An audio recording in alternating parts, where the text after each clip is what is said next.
समस्याएं और समस्याएं। ऐसे कोर्स के दौरान अनेक बार छात्र मुझसे पलटकर प्रश्न पूछते हैं। मैंने उनके प्रश्नों पर विचार किया है और उनका जवाब दिया है। मुझे उम्मीद है कि इन जवाबों से आपकी शंकाएं दूर हो जाएंगी। शक्तिपात के दौरान प्रदीप नाइक के संबंध में सबसे पहले समस्या मेरे सामने तब आई जब मैंने शक्तिपात के पहले दिन सभी 12 छात्रों से कक्षा में उन अनुभवों की जानकारी प्राप्त करनी चाहिए थी। इनमें से 11 छात्र अपने अनुभवों से अत्यंत उत्साहित थे। केवल एक छात्र शांत बैठा था। उसने कहा कि उसे ऐसा कोई अनुभव प्राप्त नहीं हुआ। दूसरे दिन समस्या खड़ी हो गई। मैं प्रदीप को शक्तिपात कक्ष में ले गया। शक्तिपात के दौरान वह उनींदापन महसूस करने लगा। शक्तिपात के बाद वह खड़ा नहीं हुआ। प्रदीप की बलिष्ठ काया थी। किसी तरह से उसे उठाकर बिस्तर पर लिटाया गया। मैंने उसे होश में लाने का प्रयास किया, परंतु उसे होश नहीं आया। मैं डर गया। अब मैं क्या करूं? यदि वह मर गया तो? मेरे दिमाग में तरह तरह के प्रश्न मंडराने लगे। मैं क्या करूंगा? क्या डॉक्टर को बुलाऊं? किसी तरह से मैं ध्यान लगाकर बैठ गया। मैंने अपने गुरुमिकाओं उशुई, डॉक्टर हयाशी, श्रीमतो टकाटा तथा डॉक्टर प्रदीप दीवान से मदद मांगी। कुछ मिनट पश्चात मेरे मस्तिष्क के सामने पर्दे पर तस्वीर उभरने लगी। मैं देखकर प्रसन्न हो गया। होश में आने पर मैं उठ खड़ा हुआ और अपना दायां हाथ प्रदीप के सहस्रार चक्र पर रख दिया। मुझे अपने दाएं हाथ से सहस्त्रार चक्र तक सुनहरा प्रकाश प्रवाहित होता हुआ दिखाई दिया। मैं धीरे से बोला, तुम अपनी काया में पुनः प्रवेश कर रहे हो धीरे धीरे। मैं तुम्हें धीरे धीरे इस काया में ला रहा हूँ। तुम अपनी काया में धीरे धीरे प्रवेश कर रहे हो। मैं स्पष्ट देख रहा था कि प्रदीप की आंखें झपझपा रही था। मैं लगातार ऊपर के वाक्य दोहरा रहा था। कुछ मिनट बाद उसने पूरी तरह से आंखें खोल ली। वह मुस्करा रहा था। जब उससे यह पूछा गया कि उसने कैसा महसूस किया, तो प्रदीप ने बताया कि अंतिम बार शक्तिपात के समय उसे यह महसूस होने लगा कि उसका शरीर पीछे छूटता जा रहा है। प्रदीप स्वयं को बिस्तर पर देख सकता था। वह कमरे की छत से अपने भौतिक शरीर को तथा मुझको देख रहा था।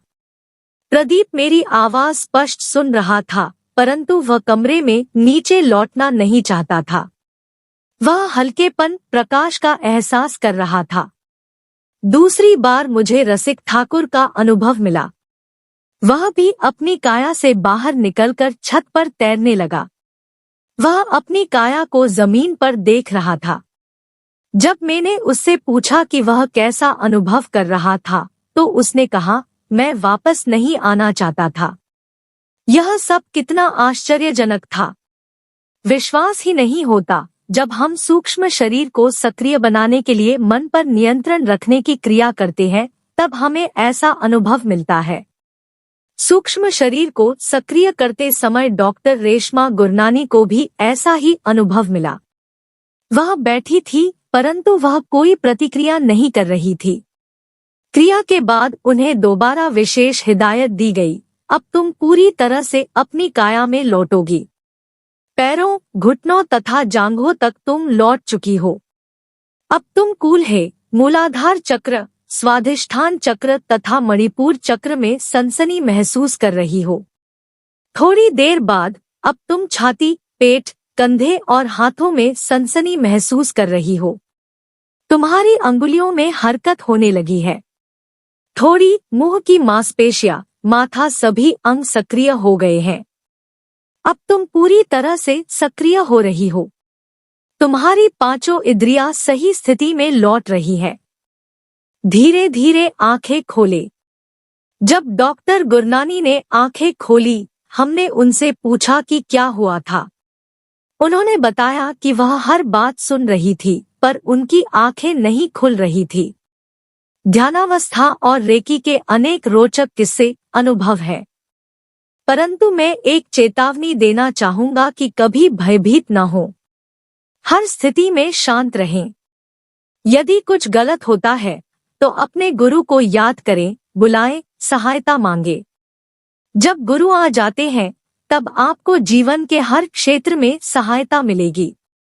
ध्यानावस्था में वायवीय शरीर भौतिक काया छोड़ देता है। इसे भौतिक काया में लौटना पड़ेगा। बस वापस आने में समय लगता है। ऐसा मान ले कि व्यक्ति सो रहा है। जब वह जागेगा पूर्णतः स्वस्थ होगा। रेकी शक्तिपात में अधिकांश छात्रों ने छाया, रंग, भौतिक गाथा से इतर अनुभव, ज्यामितीय आकृतियां आदि देखी है। याद रहे, शक्तिपात के दौरान हम आज्ञा चक्र खोल रहे हैं। ऐसा अनुभव प्राप्त होना स्वाभाविक है। डरने या चिंता करने की कोई बात नहीं। क्या करें, क्या न करें? प्रश्न, प्रश्न और प्रश्न। हमें यह कैसे पता लगेगा कि व्यक्ति के साथ क्या गलत हो रहा है? उत्तर, शरीर की 26 स्थितियों पर हाथ रखते समय आपको निम्नलिखित अनुभव मिलेंगे। 1. ठंडा क्षेत्र। यहाँ आपको नकारात्मक ऊर्जा निकाल करके खारे पानी में फेंक देनी है। 2. ऐसे क्षेत्र जहाँ रोगी बहुत अधिक ऊर्जा सोख रहा है। 3. ऐसे क्षेत्र जहाँ आप अपने हाथ में थोड़ा दर्द अनुभव करते हैं। ये समस्याग्रस्त क्षेत्र है। जब मैं समस्याग्रस्त क्षेत्र के बारे में जान लेता हूँ तब क्या करूँ? सबसे पहले आप सीधे रोगी को कुछ नहीं बताएंगे। आप उन्हें यह सुझाव देंगे कि रेकी क्रिया के दौरान मैंने सनसनी सी अनुभव की है। इससे संकेत मिलता है कि इन क्षेत्रों में दर्द है। क्या आपको यहाँ दर्द होता है? अनजान बनकर प्रश्न पूछें। यदि रोगी न में उत्तर देता है तो सलाह दे कि वह डॉक्टर के पास जाकर अपनी जांच करवाए। याद रखें कि रेकी स्वयं में समग्र क्रिया है। हम मानसिक, शारीरिक तथा आध्यात्मिक स्तर पर रोगी का इलाज करते हैं। हो सकता है समस्या अभी आभामंडल तक ही हो और चिकित्सा विज्ञान यह प्रमाणित नहीं कर सकता है जो हम प्रमाणित कर सकते हैं। रेकी क्रिया से लेकर 6 मास की अवधि तक रोगी को कभी भी तकलीफ हो सकती है। प्रत्यक्ष ध्यानावस्था, गुब्बारे और पत्थर। कुर्सी पर आराम से बैठ जाएं तथा पैर जमीन पर रखें। जब तक आप अल्फा स्तर पर नहीं पहुंच जाते या पूरी तरह से विश्रांति महसूस नहीं करते तब तक श्वास तकनीक करते रहें। कल्पना करें कि कोई छोटे छोटे कंकर आपके दाएं हाथ की अंगुलियों पर बांध रहा है। आपकी अंगुलियों में भारीपन है, पिक है। ये कत्सा सर्जरी जैसी नीको। कल्पना करें कि कोई बाएं हाथ पर गुब्बारे बांध रहा है। प्लस जब तक दाएं हाथ पर भारीपन तथा बाएं हाथ पर हल्कापन महसूस न करे तब तक यही कल्पना करते रहें।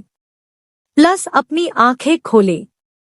परिणाम, यदि दाएं हाथ की ओर देखें तो वह बाएं हाथ की तुलना में अधिक नीचे होगा या बायां हाथ दाएं हाथ की तुलना में अधिक ऊपर होगा। आप यह कह सकते हैं कि समुचित ढंग से मानस दर्शन हुआ है। जीवन हंसो इन्होंने कहा, इट इज इलाज बदन मजोर करन। निरंतर अभ्यास करने से आप इससे जुड़ी अन्य क्रियाएं भी करने में सफल हो जाएंगे।